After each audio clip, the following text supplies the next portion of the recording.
In the realm of cursed objects and their spine-chilling stories, few are as infamous as the Dybbuk box, an antique wine cabinet said to be possessed by a malevolent spirit from Jewish folklore. Its history is tangled with dark tales of misfortune and despair, of owners who suffered unimaginable tragedies, and others who could barely escape its grasp with their sanity intact. The Dybbuk box's reputation as one of the world's most cursed items has made it a source of both fascination and fear. This is the story of the cursed deaths and misfortunes that befell those who dared to own it. The origins of the Dybbuk box trace back to the 1930s, when it was reportedly owned by a Holocaust survivor named Havla. She brought the cabinet to America after escaping the horrors of Europe. But even then, it was no ordinary heirloom. According to her account, the box had been imbued with a sinister presence, a Dybbuk, a restless spirit from Jewish folklore said to cling to the physical world. Havila warned her family never to open the box, claiming it was sealed to contain the malevolent entity within. Her instructions were clear. The cabinet was not to be tampered with under any circumstances. Decades later, the Dybbuk box resurfaced in the possession of a man named Kevin Manis, an antiques dealer who stumbled upon it at an estate sale in the early 2000s. Intrigued by its history and craftsmanship, Manis purchased the box, ignoring any potential warning signs. What followed was a series of inexplicable and horrifying events that would alter his life forever. Shortly after bringing the box into his workshop, Manis began to experience vivid nightmares, filled with shadowy figures and a suffocating sense of dread. He wasn't the only one affected.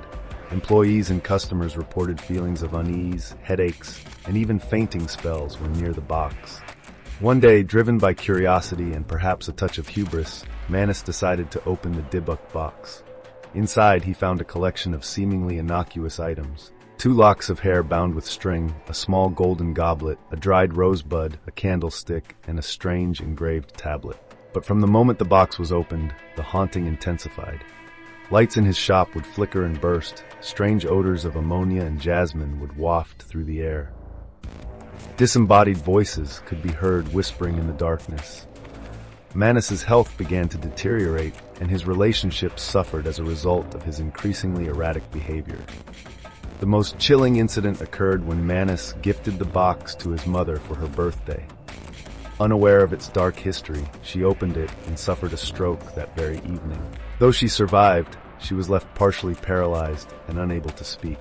Manis, now convinced of the box's malevolence, attempted to rid himself of it by selling it on eBay, fully disclosing its cursed reputation. The listing caught the attention of a college student named Iosif Nitska, who purchased the box out of sheer curiosity. But Nitsky's fascination soon turned to terror as he too became a victim of the Dybbuk box's wrath. Nitsky's life was plagued by a series of misfortunes almost immediately after acquiring the box. Electronics in his home would malfunction inexplicably. Strange shadows would dart across the walls. His health began to decline. He reported recurring nightmares of an old hag with hollow eyes standing at the foot of his bed. His friends and family, worried for his safety, begged him to get rid of the box. Eventually, Nitsky sold it to Jason Haxton, a museum curator and historian who hoped to uncover the truth behind its dark legend. Haxton approached the box with a mix of skepticism and scientific curiosity, but even he could not escape its influence. Despite taking precautions, such as storing the box in a wooden container lined with gold, Haxton began to experience alarming health issues, including sudden rashes, coughing up blood, and a mysterious feeling of suffocation. The box seemed to radiate an oppressive energy, affecting not just Haxton, but everyone who came into contact with it. Desperate to end the curse, Haxton consulted rabbis, spiritualists, and paranormal experts. Together, they performed a binding ritual to contain the Dybbuk once more, and sealed the box in a secret location. Yet the Dybbuk box's story did not end there. Its notoriety grew, fueled by accounts from those who had owned it, and the eerie consistency of their experiences. The box became a cultural phenomenon, inspiring books, documentaries, and even a Hollywood movie. In 2018, it was acquired by Zach Bagans, a paranormal investigator and host of the television series Ghost Adventures. Bagans placed the box in his haunted museum in Las Vegas, where it remains to this day. drawing visitors from around the world who are eager to witness the infamous artifact firsthand. Baggins himself has had unnerving encounters with the Dybbuk box. He claimed that upon opening it during a live event, he experienced a sudden wave of nausea, dizziness, and an overwhelming sense of malevolence. Others present reported feeling a cold, oppressive presence, as if the air itself had thickened with unseen energy. Some visitors to the museum have fainted or become ill after merely standing near the box, while others have reported strange phenomena following them home, as if the Dybbuk box's curse had reached out beyond its confines.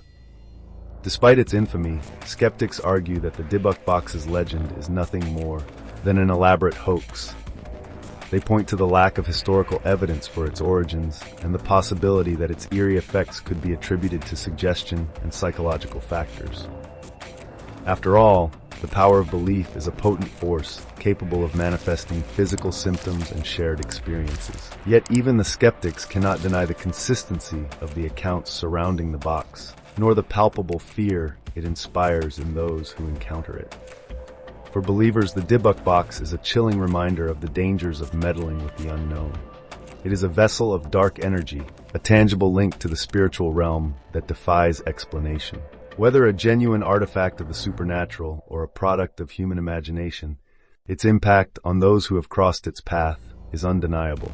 The deaths, illnesses, and misfortunes associated with the box may never be fully explained, but they continue to fuel its legend, ensuring that the Dybbuk box remains one of the most feared and enigmatic cursed objects in history.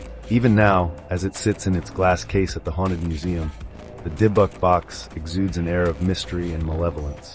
Visitors are warned not to tap on the glass or linger too long, lest they attract the attention of whatever resides within.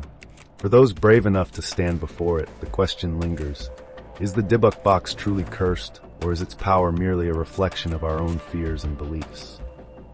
The answer may never be known, but one thing is certain: the Dybbuk box has left an indelible mark on those who dared to open it, a legacy of terror that will endure for generations to come.